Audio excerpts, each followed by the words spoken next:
Last two Sundays we have been studying on the subject called covenant. మరి గత 2 ఆదివారాలుగా నిబంధన అనే అంశం మీద మనము ధ్యానిస్తున్నాం.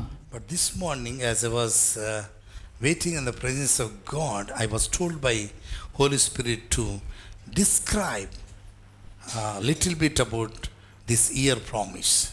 మరి ఈ ఉదయకాలమున దేవుని సన్నిధిలో నేను కనిపెడుతూ ప్రార్థన చేస్తున్నప్పుడు మరి ఈ యొక్క సంవత్సరం నాకు దేవుడు మనకిచ్చిన వాగ్దానం మీద కొన్ని విషయాలు మీకు తెలియచేయమని ఆయన ప్రేరేపించున్నారు. Lord told me to tell something about promise of this year.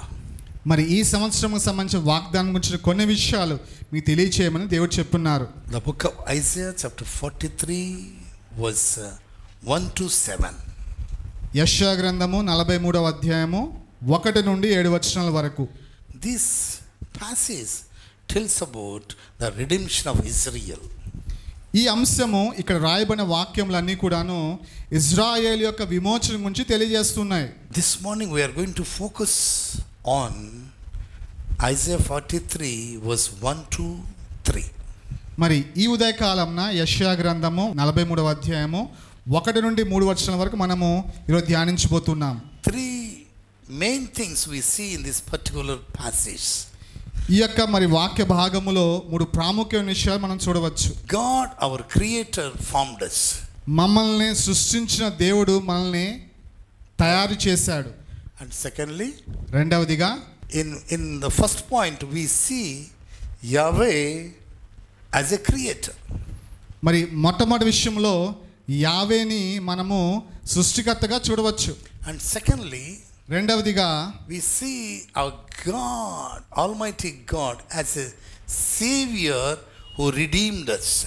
మరి రెండవదిగా మనల్ని రక్షించిన దేవుణ్ణి మన విమోచకుడిగా మనం చూడవచ్చు. And thirdly, మూడవదిగా God our Lord comforts us. మరి మన దేవుడు మన ప్రభువు మనల్ని ఆదరిస్తాడు. We can see three particular things in these verses. మరి ఈ యొక్క మరి వాక్య భాగములో 3 ప్రాముఖ్య విషయాలు మనం చూడవచ్చు. First of all, మొట్టమొదటిది God our creator formed us. మనం సృష్టించిన దేవుడు మనల్ని తయారు చేశాడు. Yeah. సృష్టికర్తగా ఉన్న దేవుడు మనల్ని తయారు చేశాడు. Yes. Secondly, రెండవదిగా God our Savior redeemed us. మన రక్షణకర్త అయిన దేవుడు మనల్ని విమోచించాడు. And thirdly, మూడవదిగా God our Lord comforts us. మన ప్రభు అయిన దేవుడు మనల్ని ఆదరిస్తాడు. So this is the plan and strategy of God regarding humanity. మరి మానవాళి ఎడల దేవుని యొక్క ప్రణాళిక ఇది అయ్యున్నది. God our, the Lord our God, He is a creator. మన దేవుడు మన సృష్టికర్త అయి ఉన్నాడు. He formed us. మనం తయారు చేశాడు ఆయనే. And secondly, the Lord who formed us, He wants to deliver us. మరి ఏ దేవుడైతే మనం సృష్టించాడో ఆయన మనల్ని అందరినీ కూడా విమోచించాలనుకుంటున్నాడు. We can see the redemption plan of God in the God's strategy. We can see the redemption plan of God in the God's strategy. మరి దేవుని యొక్క ప్రణాళికలో ఆయన యొక్క విమోచన ప్రణాళిక కూడా మనం చూడవచ్చు. And many times we think like this, I need redemption, I need redemption, I need deliverance. See, the Bible says already we have been redeemed. చాలాసార్లు మనం ఇది అనుకుంటూ ఉంటాం, నేను విమోచించబడాలి, నేను విడుదల పొందాలనుకుంటూ ఉంటాం. కానీ వాక్యం ఏం తెలుస్తుందంటే మనం ఇంతకు ముందే విమోచించబడి ఉన్నామని. The book of Isaiah chapter 53 verse 3 and 4. యెషయా గ్రంథం 53వ అధ్యాయము 3-4 వచనాలు. Bible says He bore all our transgressions. ఆయన మన అతిక్రమాలన్నిటిని భరించాడు. And thirdly, మూడవదిగా the Lord who redeemed us, ఏ దేవుడైతే మనల్ని విమోచించాడో He wants to comfort our life. మన జీవితాలను ఆయన ఆదరించాలనుకుంటున్నాడు. Here it says in Isaiah 43 verse 1 to 3. యెషయా గ్రంథము 43వ అధ్యాయము 1 నుండి 3 వచనాలు ఇది రాయబడి ఉంది. But now this is what the Lord your creator says, O Jacob, and He who formed you, O Israel, do not fear, for I have redeemed you. అయితే యాకోబు, నిన్ను సృజించిన వాడు యెహోవా, ఇశ్రాయేలు నిన్ను నిర్మించిన వాడు ఇలాగు సెలవిచ్చుచున్నాడు, నేను నిన్ను విమోచించి ఉన్నాను. From where? ఎక్కడి నుండి? He has redeemed us from our captivity.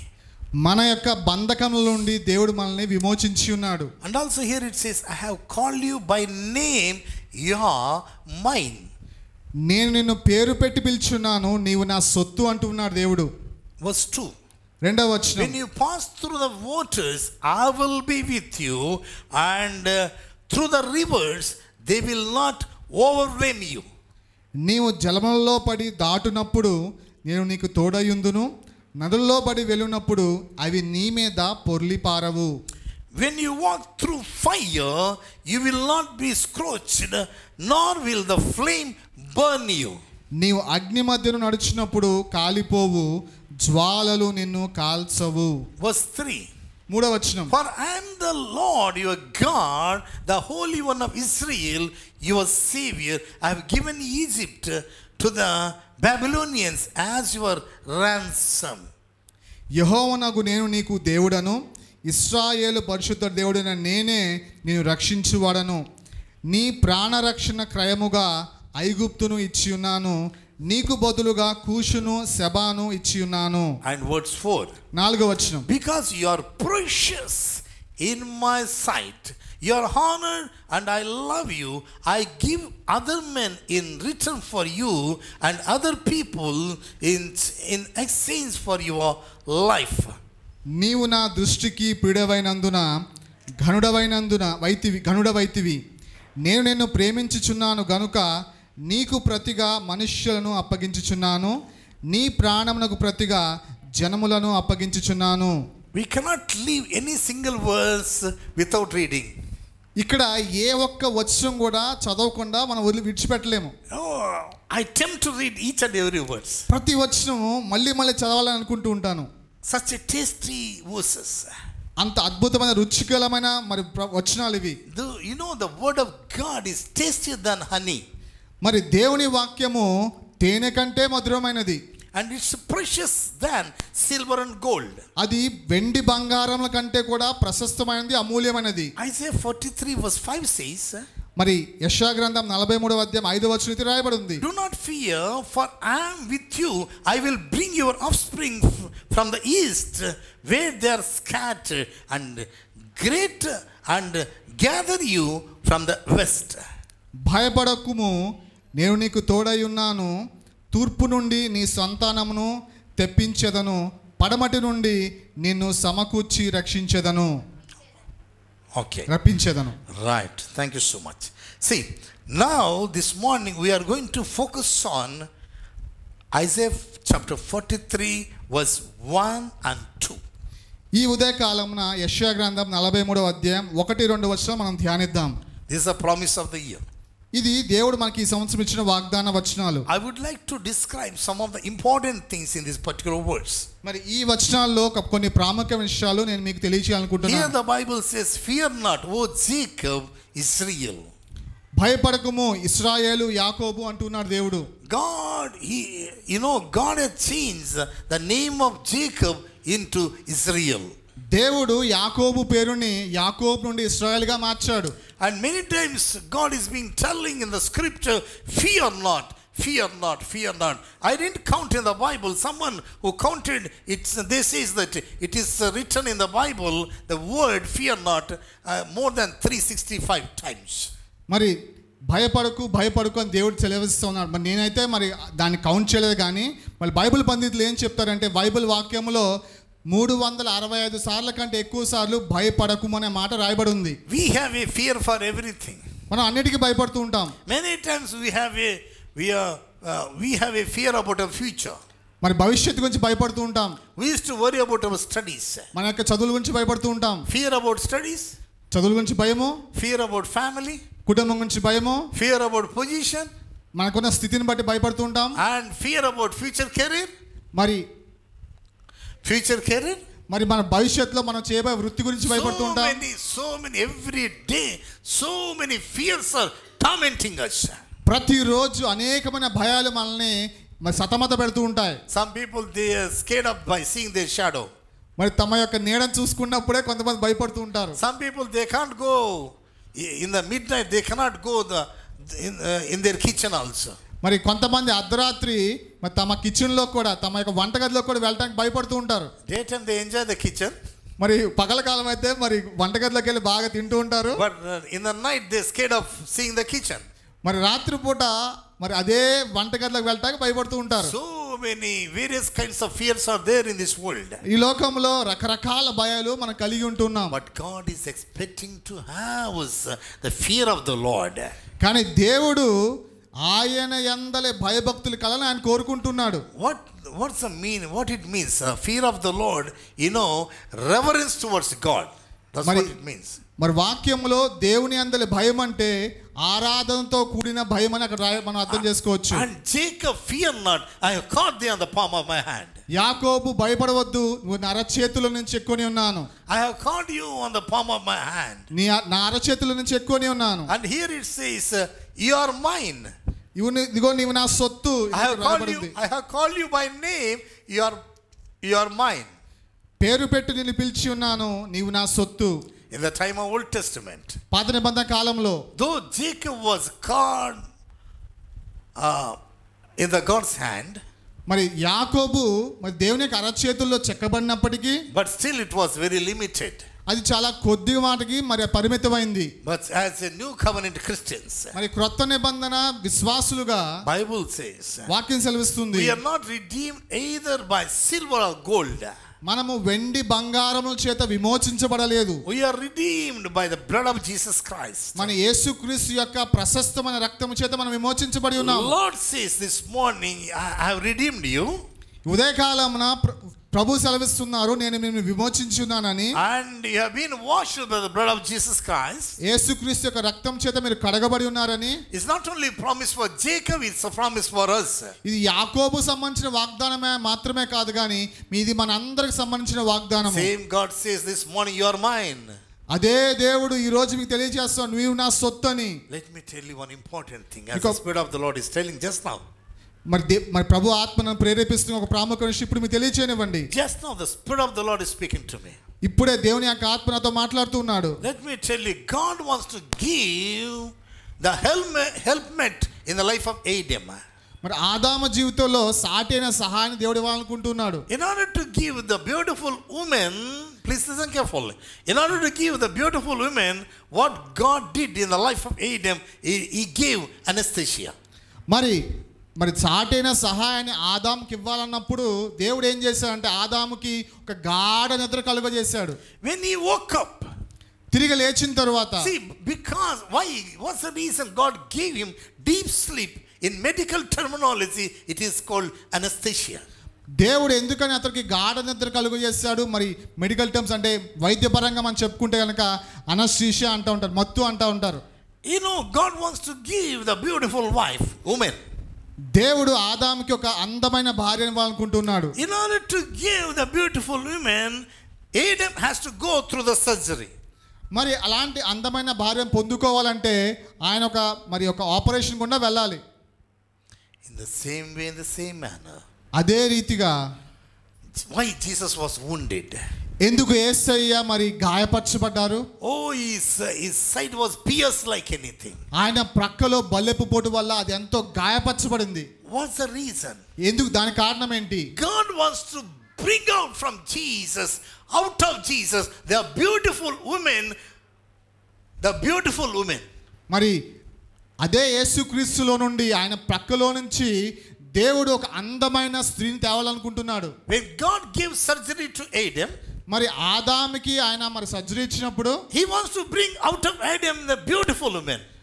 ఆయనలో నుండి కూడా ఒక అందమైన స్త్రీని తేవాలనుకున్నాడు. In the same way, in the same manner, అదే రీతిగా why Jesus wounded on the cross of Calvary? మన యొక్క మరి నిమిత్తము ఎందుకు యేసే కల్వరిలో గాయపరచబడ్డారు? Jesus was pierced like anything. ఆయన ఎంతగానో మరి పక్కలో గాయపరచబడ్డాడు. In the time of Adam, God gave him anesthesia.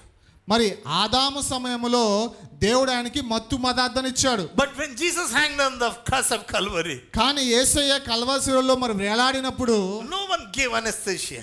యేసయ్యకి ఎటువంటి కూడాను మరి మత్తు పదార్థాలు ఇవ్వబడలేదు. God the Father did not give him anesthesia.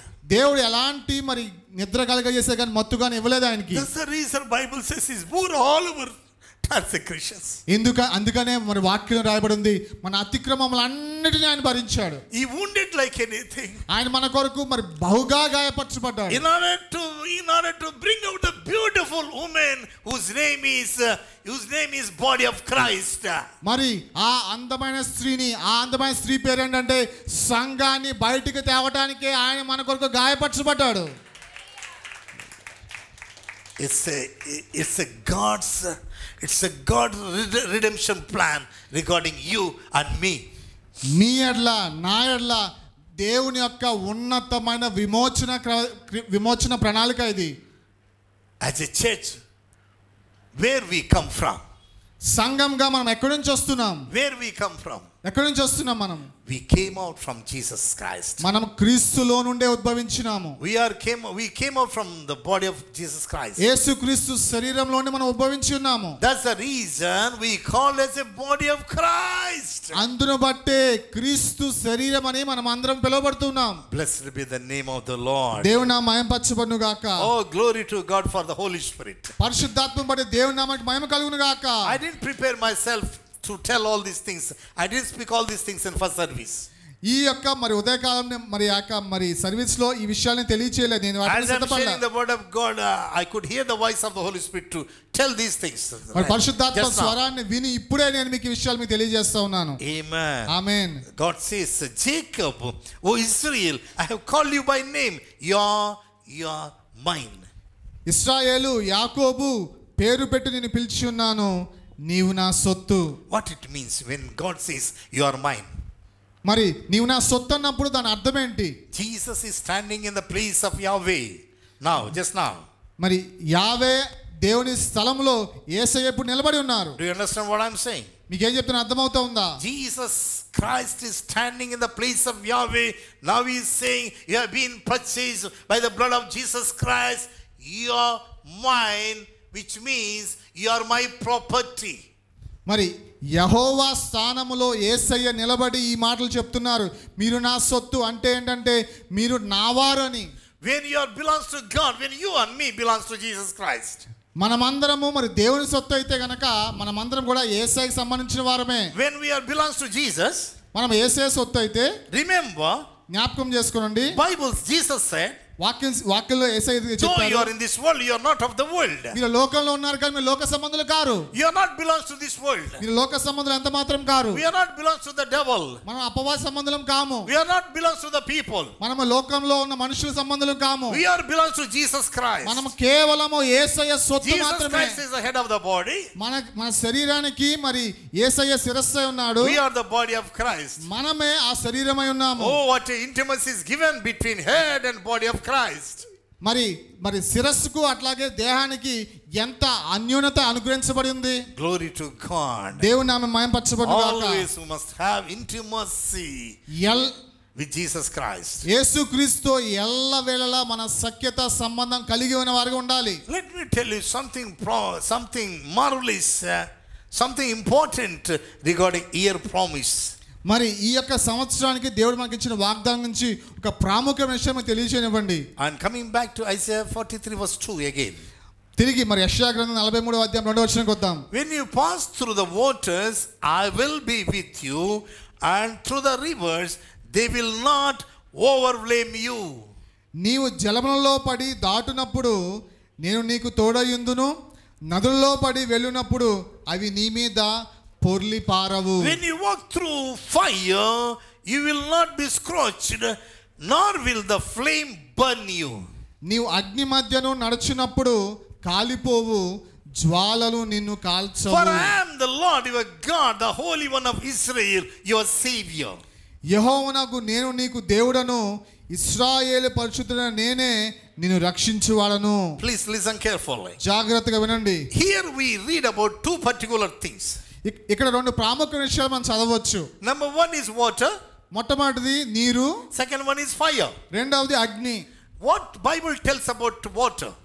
మరి నీరు గురించి వాక్యం ఏం తెలుస్తుంది? And Jesus said, యేసయ్య అన్నారు, the living water flows from their bellies. మీ యొక్క మరి ఉదరంలో మీ కడుపులో నుండి జీవజలాలు ప్రవహిస్తాయని చెప్పారు. The living water is flowing from their bellies. మీ యొక్క మరి కడుపులోండి జీవజలాలు ప్రవహిస్తాయని చెప్పారు. Wherever we read in the Bible, especially in the New Testament, when Bible tells about water, remember it tells about two significances. మరి క్రొత్త నిబంధనలో నీరు అని ఎక్కడ మనం చదివినప్పుడు రెండు ప్రాముఖ్య విషయాలు అవి సూచిస్తూ ఉంటాయి. Number one, the word of God. మొట్టమొదటి దేవుని వాక్యము. And second one is Spirit of God. రెండవది దేవుని ఆత్మ. And John chapter 3 verse 5. మరి యోహాను సువార్త 3:5 ఇది రాయబడి ఉంది. John chapter 3 verse 3. యోహాను సువార్త 3:3 రాయబడి Unless the ఉంది. person born again, he cannot see the kingdom of God. ఒక వ్యక్తి తిరిగి జన్మిస్తే గాని పరలోక రాజ్యం చూడలేడు. And verse 5 says, 5వ ఇది రాయబడి ఉంది. unless the person born of the water, born of the spirit, he cannot enter into the kingdom of God. ఒక వ్యక్తి నీటి ద్వారాను ఆత్మ ద్వారాను జన్మిస్తే గాని దేవుని రాజ్యంలో ప్రవేశించలేడు. Remember, in this context, when Bible says about water, it's absolutely the word of God. మరి ఇక్కడ మనం చదువుకున్న అంశంలో నీరుని కనుక చూస్తే ఇది ఖచ్చితంగా దేవుని వాక్యాన్ని సూచిస్తుంది. John chapter 3 verse 5 tells about the word of God. మరి యోహాను సువార్త 3:5 దేవుని వాక్యం సూచిస్తుంది. When Jesus said the living water flows from their bellies, it's the significance of the Holy Ghost. మరి ఒకని యొక్క కడుపులోండి జీవజలాలు ప్రవహిస్తాయి అన్నప్పుడు అది పరిశుద్ధాత్మకు సాదృశ్యంగా చెప్పబడింది. That's why I encourage the pastors and leaders wherever you go, rightly dividing the word of God is very important. మరి సహోదరులు లేదా సేవకులు ఎక్కడికి వెళ్ళినా కానీ దేవుని యొక్క వాక్యాన్ని సరిగా విభజించి చెప్పడం అనేది చాలా ప్రాముఖ్యమైనది. Here we see two objects. ఇక్కడ రెండు విషయాలు మనం చూడవచ్చు. Number one is water. మొట్టమొదటి నీరు. And second one is fire. రెండవది అగ్ని.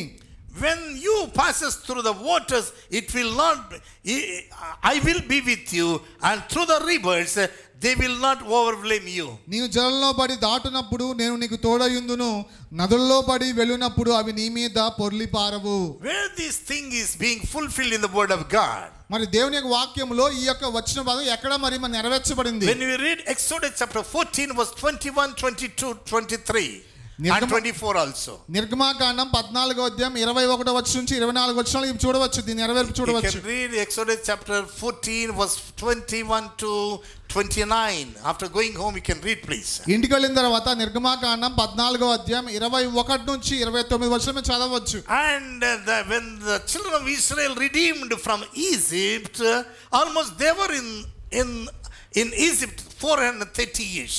మరి ఐగుప్తు దేశం నుండి ఇశ్రాయేల్ జనాంగం విమోచించబడక మునుపు దగ్గర 430 సంవత్సరాలు అక్కడ బానిసలుగా ఉంటున్నారు వాళ్ళు. You know, when the Moses heard the voice of God and the leadership of Moses, they could have the redemption from Egypt to Canaan. మరి దేవుని యొక్క స్వరాన్ని మోషే వినిన తరువాత మోషే నాయకత్వం కింద ఇశ్రాయేల్ జనాంగము ఐగుప్తు బానిసత్వం నుంచి విమోచించబడ్డారు. As the children of Israel heading towards Canaan, మరి కనాను దేశం వైపు ఇశ్రాయేల్ జనాంగం ప్రయాణమై వెళ్తుండగా they are supposed to cross the Red Sea, which was not possible. వాళ్ళు ఎర్ర సముద్రాన్ని దాటవలసిన పరిస్థితి వచ్చింది. Then what Moses did? అప్పుడు మోషే ఏం చేశాడు? Exodus 14 verse 21 says, నిర్గమాకాండం 14:21 and Moses stretched out his hand over the sea, and the Lord caused the sea to go back by a strong east wind all that night, and made the sea dry land, and the waters were divided. మోషే సముద్రం వైపు తన చెయ్యి చాపగా యెహోవా ఆ రాత్రి అంతయు బలమైన తూర్పు గాలి చేత సముద్రమును తొలగించి దానిని ఆరిన నేలగా చేసెను. It's really amazing thing. ఇది చాలా అద్భుతమైన విషయము. Dividing the Red Sea itself is a miracle. మరి ఎర్ర సముద్రం పాయలుగా చీల్చబడడం అద్భుతమైన విషయం అది. As they were heading towards Canaan, మరి కనాను దేశం వైపు వెళ్తూ ఉండగా you can have imagination. మీరు ఇదిగా ఊహించుకోవచ్చు. So when Red Sea was divided, మరి ఎర్ర సముద్రం పాయలుగా చీల్చబడినప్పుడు Bible says, వాక్యం సెలవిస్తా ఉంది, and right side and left side they saw the big walls of the water. మరి ఆ నీరు వారి కుడి ఎడమలు పెద్ద గోడల్లాగా నిలబడిపోయాయి. They saw the right side one wall and left side also one wall. మరి ఎడమ పక్క ఒక గోడ కుడి పక్క ఒక గోడ వాళ్ళు చూశారు. When they wanted to travel in the midst of the Red Sea, మరి ఆ ఎర్ర సముద్రం మరి నడుమ నుంచి వాళ్ళు వెళ్తూ ఉన్నప్పుడు if till the ground is wet, they could not travel. ఒకవేళ ఆ యొక్క నేల గనక తడిగా ఉంటే వాళ్ళు దాటి వెళ్ళలేకపోయేవాళ్ళు. That's the reason God gave the wind. దాన్ని బట్టే దేవుడు ఏం చేశాడంటే అక్కడ గొప్ప గాలి వీచేలాగా చేశాడు. Then immediately they saw the dry land. Immediately. మరి వెను వెంటనే వాళ్ళు ఆరిన నేలను చూశారు. In order to make you understand, మీకు అర్థమయ్యేలా చెప్పాలంటే let us come back to the Genesis chapter 8. మరి ఆది కాండము 8వ అధ్యాయానికి వద్దాం. In the days of Noah, Noah దినములలో there was a flood 40 days and 40 nights. మరి 40 రాత్రులు 40 పగళ్ళు ఒక గొప్ప మరి ఫ్లడ్ అనేది వచ్చింది అక్కడ. జలప్రళయం వచ్చింది. So 40 days and what nights there was a terrible flood. మరి 40 పగళ్ళు 40 రాత్రులు గొప్ప వర్షం ద్వారా మరి ప్రళయం వచ్చింది అక్కడ. After that Noah want to know about dry land, whether land is dried up or not. మరి నోవాహు మరి ఆ యొక్క జలప్రళయం తరువాత మరి నేల ఆరిపోయిందో లేదో ఆయన తెలుసుకోవాలా. In order to know about dry land, you know what Noah did? మరి ఆ యొక్క నేల ఆరిందో లేదో తెలుసుకోవాలంటే నోవా ఏం చేశాడు తెలుసా? He took the raven and leave the raven. మరి కాకిని తీసుకొని బయటకు వదిలేశాడు. He took it and sent the raven. మరి ఆ కాకిని తీసుకొని బయటకు వదిలేశాడు ఆయన. Raven didn't come back. మరి ఆ యొక్క మరి కాకి తిరిగి రాలేదు. Though it was in the Noah's ark, raven's nature wasn't changed. మరి అది నోవాహు ఓడలో ఉన్నప్పటికీ మరి ఆ యొక్క కాకి యొక్క స్వభావం మారలేదు. Because there was no meat in the Noah's ark. ఎందుకంటే నోవాహు వాళ్ళు అన్ని రోజులు కూడా మాంసం దొరకలేదు దానికి. Because no one was killing no one. ఎందుకంటే నోవాహు ఆ ఓడలో ఎవరిని చంపడం లేదు. No fighting. అక్కడ కొట్టుకోవడం లేదు. No beating, no biting. మరి కొట్టడం లేదు, అలాగే కొరకటం లేదు. Meat was not available. అక్కడ మాంసం అందుబాటులో లేదు వాళ్ళకి. When raven went out from Noah's ark, మరి ఆ కాకి దాని ఆ ఓడలోంచి బయటికి వెళ్ళిన తర్వాత this raven might have enjoying the fragrance of these dead bodies. మరి అక్కడ మృతతుల్యంగా ఉన్న శరీరాల యొక్క సువాసన కనిపించొచ్చు. Maybe enjoying the meat of dead bodies. అక్కడ మృతమైన ఆ యొక్క శరీరాల యొక్క మరి వాటిని తింటూ ఉండొచ్చు. Raven didn't return. ఆ కాకి తిరిగి ఓడలోకి రాలేదు. Then Noah took the black pigeon. మరి దాని తర్వాత ఒక పావురాన్ని తీసుకున్నాడు నోవాహు. And when he sent, దాన్ని పంపించినప్పుడు the Bible says, వాక్యం సెలవిస్తా ఉంది, this dove has no place on the land. మరి అక్కడ ఎక్కడా కూడా కాళ్ళు పెట్టుకోవడానికి పావురంకి స్థలం దొరకలేదు. Yeah, this dove has no place to keep her leg. మరి తన యొక్క పాదంలో నిలపడానికి ఆ యొక్క పావురానికి ఎక్కడికో స్థలం దొరకలేదంట. This is not our subject. Let me tell you something. ఇది మన అంశం కాబట్టి కొన్ని విషయం తెలియచేయనివ్వండి. When raven sent by Noah, it didn't return. మరి కాకిని పంపించినప్పుడు ఆ కాకి వెనక్కి తిరిగి రాలేదు. But dove came back. కానీ పావురం తిరిగి వచ్చింది. The reason why? కారణం ఏంటి? We can see the olive plant in the mouth of dove. మరి ఆ యొక్క మరి పావురం నోట్లో ఒలీవ మొక్క యొక్క చిన్న ఆకులు చూడవచ్చు దాని నోట్లో. This olive plant is the significance of fruitful life. ఈ యొక్క ఒలీవ చెట్టు మరి అభివృద్ధికి సాదృశ్యంగా ఉంది. Olive seeds is the significance of the word of God. మరి ఒలీవ ఆ యొక్క విత్తనాలు దేవుని వాక్యానికి సాదృశ్యంగా ఉన్నాయి. The olive oil is the significance of the Holy Ghost. మరి ఒలీవ నూనె మరి పరిశుద్ధాత్మ సాదృశ్యంగా ఉంది. Not only now, in every message, in order to understand the message, you need to understand the significances and the symbols. మరి వాక్యము సరిగ్గా మనం అర్థం చేసుకోవాలంటే అందులో రాయబడిన సాదృశ్యాలు మనం జాగ్రత్తగా తెలుసుకోవాలా. Please remember carefully. జాగ్రత్తగా వినండి. When Red Sea was divided, ఎర్ర సముద్రం పాయలుగా చీల్చబడినప్పుడు the children of Israel, they walked through the Red Sea. మరి ఇశ్రాయేల్ జనాంగము మరి ఆ ఎర్ర సముద్రం పడి వెళ్ళిపోయారు. What I want to tell you here, మీకేం తెలియచేయాలనుకున్నా అంటే, in order to find out the dry land after 40 days and 40 nights of flood, it's very difficult. జల ప్రళయం తర్వాత మరి 40 రోజులు 40 పగలు భారీగా వర్షం పడిన తర్వాత మరి యొక్క కాళ్ళు కూడా స్థలం అనేది దొరకడం చాలా కష్టం. When this Red Sea was created, ఈ యొక్క ఎర్ర సముద్రం ఎప్పుడు తయారు చేయబడింది? in the beginning of the creation. దేవుడు సృష్టించిన సృష్టి ఆరంభంలోనే ఎర్ర సముద్రం తయారు చేయబడింది. Was divided into the two parts. మరి ఎర్ర సముద్రం రెండు పాయలుగా చీల్చబడినప్పటికీ it's very difficult to find out the dry land. మరి ఆరిన నేలను కనుక్కోవడం చాలా కష్టము. It's the work of the Lord. అది దేవుని యొక్క అద్భుతమైన కార్యమే. It's the work of the Lord. దేవుని యొక్క అద్భుత కార్యమే. And these Egyptians, they might have thought that we can chase this Israel. మరి ఐగుప్తులు ఏమనుకున్నారంటే మనం ఈ ఇజ్రాయెల్ని మనం వెంబడి వెళ్ళి పట్టుకోవచ్చు అనుకున్నారు. Oh, they took horses and chariots in order to chase the children of Israel. వాళ్ళకున్న రథములను ధరించుకొని వాళ్ళు వాటి మీద వెళ్ళి Israel పట్టుకోవాలనుకున్నారు. Oh, it's a miracle. Let us go and chase them and kill these people. ఓ చాలా అద్భుతం జరిగింది. కానీ మనం వెళ్దాము ఎర్ర సముద్రంలో మనం కూడా వెళ్ళి వాళ్ళని పట్టుకుందాం అనుకున్నారు. That miracle has done for the Israel, not for Egyptians, remember. ఆ అద్భుతము కేవలం ఇశ్రాయేలు కొరకు చేయబడింది, ఐగుప్తుల కొరకు కాదు. Whatever the blessing for the children of Israel, that is a curse for the Egyptians. ఏ ఆశీర్వాదం అయితే ఇశ్రాయేలుకు ఉందో అది ఐగుప్తీయులకి శాపంగా మార్చబడింది. Amen. Amen. Hallelujah. Hallelujah. They could not able to come out from the Red Sea. ఐగుప్తీయులు ఎర్ర సముద్రం నుండి బయటికి రాలేకపోయారు. Bible says the chariots and horses stuck up in the midst of the sea. మరి ఎర్ర సముద్రంలో వారుకున్న రథములు ఇరుక్కుపోయినాయి. Blessed be the name of the దేవుని Lord. నామం మహిమపరచబడును గాక. Here is a promise of God. దేవుని యొక్క వాగ్దానం ఇక్కడ చూడవచ్చు మనము. When you pass through the waters, I will be with you. నీవు జలంలో పడి దాటినప్పుడు నేను నీకు తోడయుందును. The children of Israel, when they passed through the Red Sea, the Almighty God, Yahweh, He was with the children of Israel. మరి ఇశ్రాయేలు జనాంగం ఎర్ర సముద్రం నుండి పడి వెళ్తున్నప్పుడు మరి యెహోవా దేవుడు వారికి తోడై ఉన్నాడు. And through the rivers they will not overwhelm you. నదుల్లో పడి వెళ్ళినప్పుడు అవి నీ మీద పొర్లి పారవు. Let us come to the New Testament now. మరి కొత్త నిబంధనకు వద్దాం ఇప్పుడు. Waters. నదులు నీరు. Waters is the significance of trials, testings and temptations. నీరు అనేది ఏంటంటే మనం ఎదుర్కొనే పరిస్థితులు, కొన్ని సందర్భాలు, కఠినమైన స్థితులుగా అనుకోవచ్చు మనము. No temptation can overwhelm you.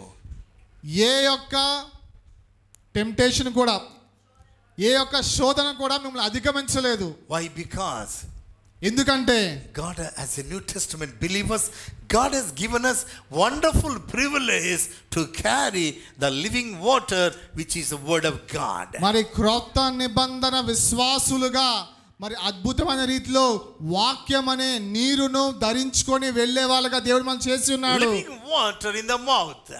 మరి మన నోట్లో నీరు. Living water in the mind. మరి దేవుని యొక్క సజీవమైన నీరు. Living water in the spirit. మన ఆత్మలో దేవుని యొక్క సజీవమైన living నీరు. water all over the body.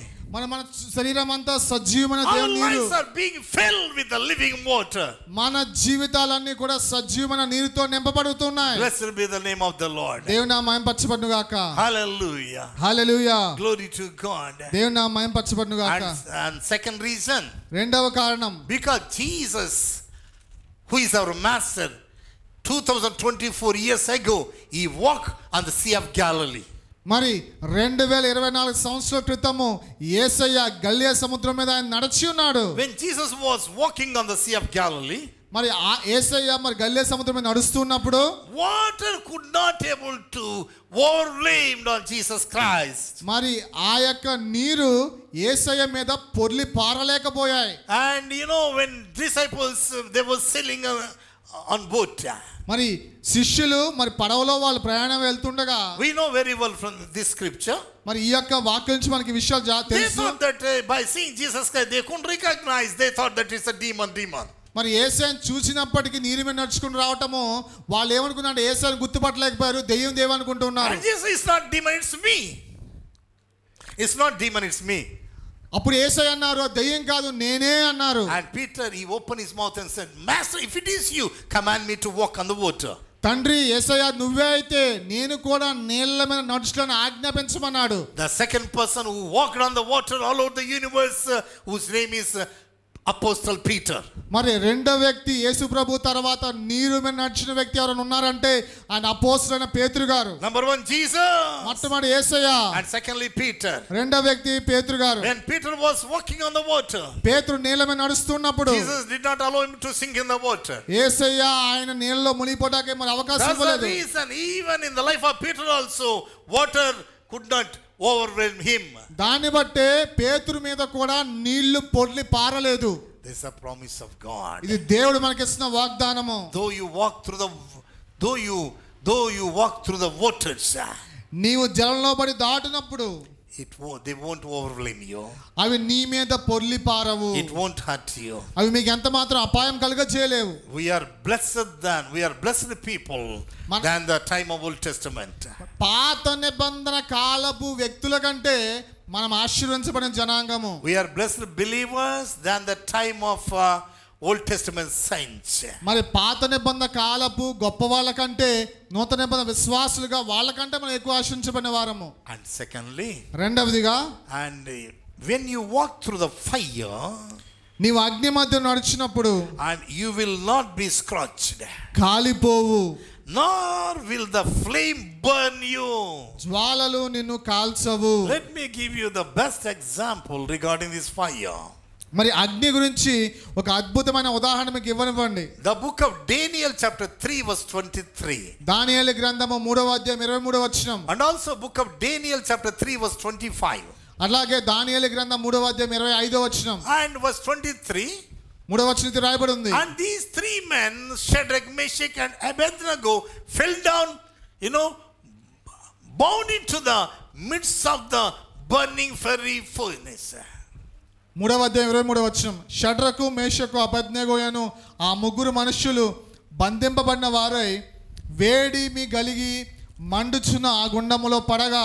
And verse 25. 25వ వచనం. He answered and said, Lo, I see four men loose, walking in the midst of the fire, and they have no heart, and the form of the fourth is like the Son of God. 25వ వచనం. అందుకు రాజు, నేను నలుగురు మనుష్యులు బంధకంలో లేక అగ్నిలో సంచరించుట చూచుచున్నాను, వారికి హాని ఏమీ కలుగలేదు, నాలుగవ వాని రూపము దేవదూతల రూపమును పోలినదని వారికి ప్రత్యుత్తరం ఇచ్చెను. There was a rules and regulations and commandments from Nebuchadnezzar from Babylon. మరి బబులోను దేశంలో నెబుకద్నెజర్ రాజు నుంచి కొన్ని ఆజ్ఞలు, కొన్ని చట్టాలు చేయబడినాయి. It's nothing wrong to submit ourselves under the government. It's nothing wrong. We have to. మరి ప్రభుత్వానికి లోబడి ఉండటం తప్పు కాదు, మనం ఖచ్చితంగా లోబడి ఉండాలి. But at the same time, the things or rules and regulations which are against the word of God, we don't need to obey for that. మరి ఏ యొక్క మరి చట్టాలు అయితే దేవుని వాక్యానికి వ్యతిరేకంగా ఉంటాయో వాటి గురించి మనం ఆలోచించాల్సిన పని లేదు. Very recently, I saw one video. మరి కొన్ని దినాల గురించే ఒక వీడియో నేను చూశాను. In Gujarat state.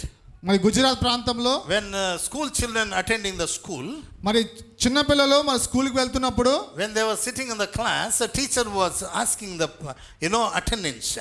మరి క్లాస్ లో ఉండే టీచర్ వాళ్ళ యొక్క అటెండెన్స్ తీసుకుంటా ఉన్నారు. What we do when during the attendance time? మరి వాళ్ళ హాజరు తీసుకున్నప్పుడు ఏం చేస్తాం మనము? We say present sir, present ma'am. మనం ఏమంటాం? హాజరయ్యాను చెప్తూ ఉండొచ్చు. But here the rule is being changed in Gujarat.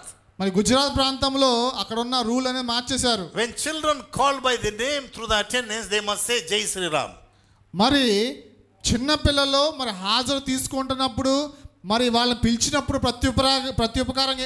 ప్రతిగా ఏం చెప్పాలంటే జై శ్రీరామ్ అని చెప్పాలా. It's a nonsense. అది వ్యర్థమైన మాట. Message is recording by the grace of God.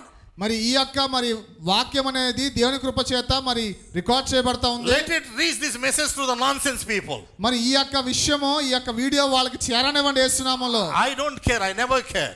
నేను ఇది గురించి పట్టించుకోను. I know that no longer I that liveth, but Christ lives in me. నాకు తెలుసు నేను యేసుక్రీస్తు విమోచించబడి ఉన్నానని.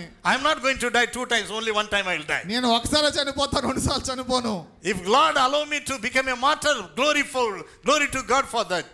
దేవుడు నన్ను హతసాక్షిగా చనిపోవాలని అనుకుంటే గనుక దాన్ని బట్టి దేవునికే మహిమ కలుగును. Think about Shadrach, Meshach, Abednego in the Bible. Bible గ్రంథంలో షడ్రక్, మెషకు, అబేద్నెగో గురించి ఆలోచించండి. And there was a rule from the Nebuchadnezzar. Nebuchadnezzar నుంచి ఒక ఆజ్ఞ జారీ చేయబడింది. All over the Babylon, those who are not bow down to the statue, they will be punished. ఎవరెవరైతే బబులోను దేశం అంతా కూడాను ఆ ప్రతిమకు నమస్కరించకపోతే వాళ్ళందరూ కూడా అగ్నిగుండంలో వేయబడతారు. They will be thrown into the fire. వాళ్ళు అగ్నిగుండంలో వేయబడతారు. When Nebuchadnezzar came to know that Shadrach, Meshach, Abednego, they don't want to bow down to the statue. మరి నెబుకద్నెజర్ అనే రాజుకి మరి షడ్రక్, మెషకు, అబేద్నెగోలు ఆ ప్రతిమకు నమస్కరించడం ఇష్టం అని తెలిసినప్పుడు Nebuchadnezzar, he got upset. మరి నెబుకద్నెజర్ చాలా ఉగ్రుడైపోయాడు. He was very annoyed. అతను చాలా ఉగ్రుడైపోయాడు. You know, let it increase 7 times. That fire has to increase 7 times. అగ్నిగుండము యొక్క వేడిమి 7 రెట్లు పెంచండి అన్నాడు. 1 2 3 4 5 6 7 times. 1 2 3 4 5 6 7 రెట్లు పెంచారు. Too much hot. చాలా వేడిమి. Too much. తీవ్రమైన వేడి. Then Nebuchadnezzar command the people to throw these guys into the fire. మరి అక్కడ ఉన్న మనుషులకు ఆజ్ఞాపించాడు ఈ 3 వ్యక్తులను అగ్నిగుండంలో పడవేయమని. But the funny thing is and pathetic thing. ఇక్కడ అద్భుతమైన విషయం హాస్యాస్పద విషయం ఏంటంటే, and the people those who thrown the Shadrach, Meshach, Abednego, they were killed. They became ashes. ఏ మనుషులైతే ఈ 3 వ్యక్తులను అగ్నిగుండంలో వేశారో ఈ 3 కాలిపోయి బూడిదగా మార్చబడ్డారు. Inside the fire, Shadrach, Meshach, Abednego, they were dancing and praising God. అగ్నిగుండం లోపల షడ్రక్ మెషక్ అబేద్నెగోలు వాళ్ళు నాట్యం ఆడుతూ దేవుని స్తుతిస్తూ ఉన్నారు. In the sight of listen careful. In the sight of Nebuchadnezzar, it was looking like a fire. మరి నెబుకద్నెజర్ దృష్టికి అది అగ్నిగుండం లాగా ఉంది. Whosoever sees it is a fire only. ఎవరు దాన్ని చూసినా గానీ తీవ్రమైన అగ్నిగుండంలానే కనబడుతుంది. But the Shadrach, Meshach, Abednego, I believe they are enjoying a cold in that situation. మరి ఏసీ సంబంధించిన స్థితిని అగ్నిగుండంలో ఈ 3 వ్యక్తులు అనుభవిస్తూ ఉన్నారు. They were praising and dancing the living God. వాళ్ళు ఏంటంటే దేవుని కేకలు వేస్తూ దేవుని స్తుతిస్తూ ఉన్నారు. They were worshiping and enjoying the presence of God. దేవుని యొక్క సన్నిధిని ఆ అగ్నిగుండంలో కూడా అద్భుతంగా అనుభవిస్తున్నారు. Oh glory glory glory ribala sandara lakabare haborla sanda. దేవుని మహిమ అని చెప్పి వాళ్ళు దేవుని స్తుతిస్తూ ఉన్నారు. The amazing thing, ఇక్కడ జరిగిన అద్భుతమైన విషయం ఏంటంటే Nebuchadnezzar, he was confused. అక్కడ నెబుకద్నెజర్ మతిపోయింది. I have thrown only 3 guys. నేను 3 వ్యక్తుల్ని వేశానే. I could see the 4th person. 4వ వ్యక్తి నేను చూస్తున్నాను ఏంటి? The 4th, and the form of the 4th is like the Son of God. 4వ వాని రూపము దేవదూత రూపమున పోలి ఉన్నది. Blessed be the name of the Lord. దేవుని మహిమపరచబడును గాక. Some other translation says the living God was with them. ఇంకొక తర్జుమాలో ఏం రాయబడిందంటే సజీవుడైన దేవుడు వాళ్ళతో కూడా ఉన్నాడని. God was with them. దేవుడు వారితో కూడా ఉన్నాడు. Some other translations this the spirit of God was with them. ఇంకొక తర్జుమాలో ఏం రాయబడిందంటే దేవుని ఆత్మ వాళ్ళతో కూడా ఉన్నదని. Let us learn something here. మనం కొన్ని విషయాలు ఇక్కడ నేర్చుకుందాం. When we go through the trials and temptations, మన జీవితంలో మరి కొన్ని ఒడిదుడుకులు వెళ్తున్నప్పుడు, when we go through the situations, మన భయంకరమైన స్థితిలో వెళ్తున్నప్పుడు, I tell you the truth. మీకు సత్యం తెలియజేయండి. Don't try to deal yourself with the problems. మరి సమస్యలతో పడి మీరు సతమతం అవటం కాదు. Don't try to deal with the problem with your intellectuality. నీ జ్ఞానంతో మరి సమస్యలతో సతమతం అవటం కాదు. If in the life of Shadrach, Meshach, Abednego, if they wanted to escape from that fire, they could have escaped. ఒకవేళ మరి ఆ 3 వ్యక్తులు కూడా మరి ఆ యొక్క సందర్భం నుంచి తప్పించుకునేవాళ్ళు. But what they did know, కానీ వాళ్ళు ఏం చేశారో తెలుసా? they allowed the 4th person in their life. వాళ్ళ జీవితంలో ఆ 4వ వ్యక్తిని వాళ్ళు అనుమతించారు. They allowed the 4th person. వాళ్ళకి 4వ వ్యక్తి తెలుసు. The involvement of the 4th person in a personal life. 4వ వ్యక్తి యొక్క అనుబంధం ఆయనను ఆహ్వానించడం చాలా ప్రాముఖ్యం. The involvement of the 4th person in a family. మన జీవితం మన కుటుంబంలో 4వ వ్యక్తి అనుభూతి The involvement of the 4th person in a church in the ministry. మన యొక్క పరిచర్యలో గాని మన సంఘంలో 4వ వ్యక్తి అనుమతించాలి. The 4th person is the Holy Ghost. ఈ 4వ వ్యక్తి ఎవరో కాదు మరి పరిశుద్ధాత్మ దేవుడే. 4th person is unseen person. 4వ వ్యక్తి కనపడని వ్యక్తి. Is unseen person. ఆయన కనపడని వ్యక్తి. Is none other than the Holy Ghost. ఆయన ఎవరో కాదు పరిశుద్ధాత్మ దేవుడే. Is none other than the Holy Spirit. ఆయన ఎవరో కాదు పరిశుద్ధాత్మ దేవుడే. In your trouble, మీరు బాధల్లో, in your testing, మీ యొక్క మరి పరిశీలనలో people may mock at you. మనుషులు మిమ్మల్ని చూసి People may degrade you. మిమ్మల్ని తక్కువ చూడవచ్చు. You may be thinking that you are good for nothing. మీరు దేనికి పనికిరాని అనుకుంటుండొచ్చు. You may not have recognitions in this society. మీకు మరి ఈ యొక్క లోకంలో ఎంత మాత్రం కూడా మరి ఎవరు చూడని స్థితిలో ఉండొచ్చు. But I tell you the truth. కానీ మీకు సత్యం తెలియజేయనివ్వండి. Don't try to deal with your problem with your intellectuality. Let the 4th person involved in your problem. మీ జ్ఞానంతో మీకున్న పరిస్థితులను మీరు ఎదుర్కోవద్దు, కానీ నాలుగో వ్యక్తి అయిన పరిశుద్ధాత్మకు మీరు అవకాశం ఇవ్వండి. Glory to God. దేవుని నామం మహిమపరచబడును గాక. Blessed be the name of the Lord. దేవుని నామం మహిమపరచబడును గాక. I don't know how much you are enjoying message. మరి ఈ యొక్క వాక్యాన్ని ఎంతగా మీరు ఆనందిస్తున్నారు నాకైతే I am తెలియదు. enjoying myself. నేనైతే చాలా ఆనందిస్తా ఉన్నాను. The presence of God is here. దేవుని యొక్క సన్నిధి మనకి The word of God is here. దేవుని వాక్యం మనకు తోడే ఉంది ఇక్కడ. I could enjoy the presence of God. దేవుని సన్నిధిని ఇక్కడ అనుభవిస్తా ఉన్నాను నేను. Amen. Amen. Hallelujah. Hallelujah.